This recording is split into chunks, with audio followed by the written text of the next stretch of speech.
చెప్పాలి కదా, ఊరికే జామ పండు గొప్పదంటే ఎందుకు గొప్పది? ఇందులో ఎవ్వరు మోసం చేయడానికి జామకాయకి లేదండి అసలు. అన్ని కలుషితమైనవి, ఒక జామకాయ కలుషితం కాలేదు. ఇప్పుడు ఏ పండైనా తయారైతే కొయ్యాలి, తయారవ్వకుండా కూడా రాలిపోయినా అది తినడానికి పనికొస్తున్నది.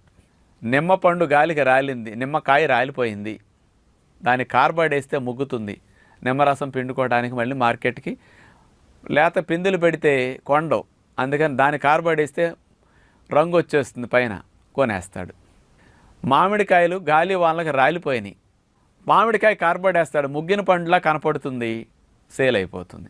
అరటికాయ ఇంకొక రోజులు, నెల 15 రోజులు ఉంటే కానీ చెట్టును తయారు కాదు, కానీ ఈలోపు గాలికి ఇరిగిపోయింది చెట్టు, ఆ అరటికాయలను కోసుకొచ్చి కార్బైడ్ వేసి అమ్మేస్తాడు, అంతే. బత్తాయిలు అంతే, కమలాలు అంతే, కార్బైడ్ వేస్తే రంగు వచ్చేస్తాయండి. ఇప్పుడు ముసలోళ్ళు కూడా నెత్తికి రంగు వేస్తే కుర్రోళ్ళు అవ్వట్లేదా?